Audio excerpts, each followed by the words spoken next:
could we be doing better when it comes to preparing for retirement? That question was posed by Olivia Mitchell, who's a professor at the Wharton School of Business. She told Yahoo Finance there are 3 things that came up in her research. 1, they wish they would have saved more. 2, they wish they would have waited longer to take Social Security. And number 3, older people regretted not having purchased lifetime income. Lifetime income streams would come from something like an annuity, where you purchase from an insurance company a lifetime income payout that will make it much easier for you to manage your expenses. If we explain to people how long they might live, in other words, their risk of living a very long time, they were much more likely to regret not saving and not buying lifelong income payments. And I know it may have sounded that way, but I promise you that is how Miss Mitchell talks. That is not AI. John, what do you think about what she said there? Man, look, I really do not like income annuities. Mm-hmm. I know there's a place in the industry that there's different types of advisors, or you call them advisors, that are offering those, or you can call it selling those. The problem is you're removing yourself from flexibility is one thing. So let's say if that particular client needs to do Roth conversions, going into a guaranteed income annuity, I just don't like the math. Now, right now is a more favorable period for the internal structure, the payout periods, different things like that, because of where the 10-year treasury is at right now. Like the last, probably 18 months, 24 months have been a really strong period for positioning these. I just don't like them because the problem is that I see is that even though you're getting a guaranteed payment from the insurance company as income, which is what, people are looking at, we have to look at the other big picture too, is that you're guaranteeing the value of your account eroding. That's, with the annuity. So, there's your cash value of the annuity, or they call it your accumulation value. And then there's the income value. Well, there's a calculation. And so what happens is they're typically giving you something around 5%, 5.5%, maybe 6%. I've seen 7% a year of guaranteed income off of an income rider, what they call an income base, which is like a pension valuation. And so, but what happens is when they make that payment, yes, that payment's going to hit your bank account. It's going to clear. That's not the issue. The issue that I see is that what's going to happen there is that the cash in the account, it is tied to different, let's say there's a cap on what it can grow by, let's say the S&P or some other, what they call beta index. Typically in most of these annuities, fixed indexed annuities, you see these blended or these what they call beta indexes.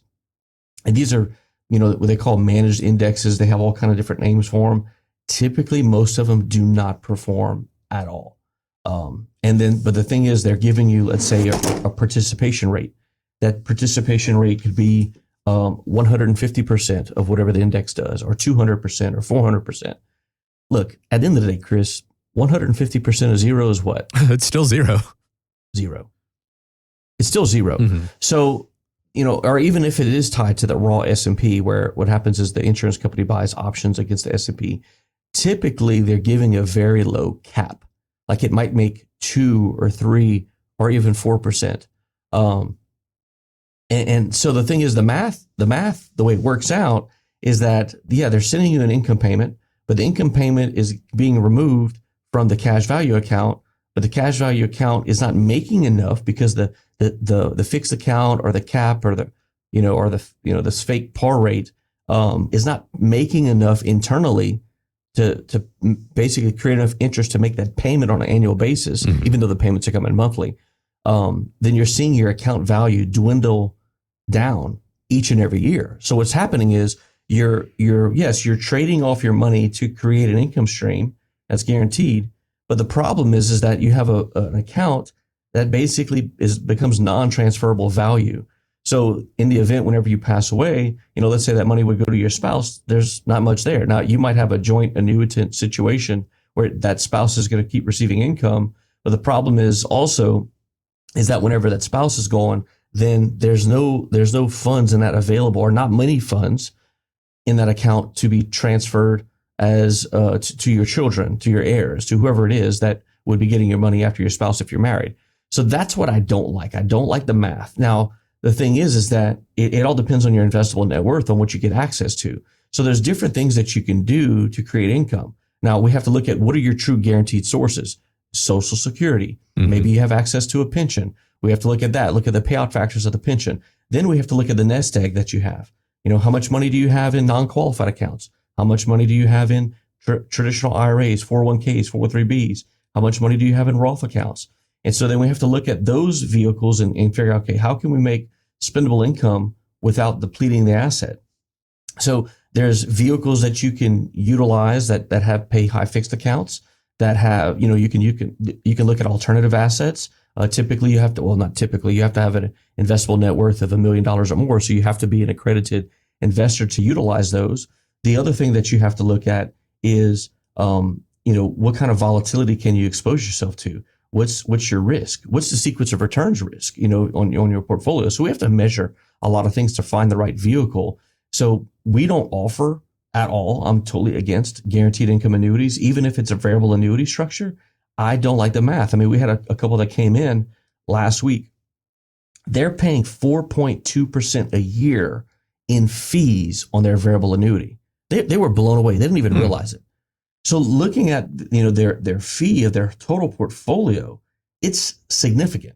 I mean, just by them moving over to us, we're going to cut over $25,000 in fees from what they were paying in their portfolio. Now, their portfolio was a hybrid of managed money, which I agree with, and a variable annuity for guaranteed income, which I completely disagree with.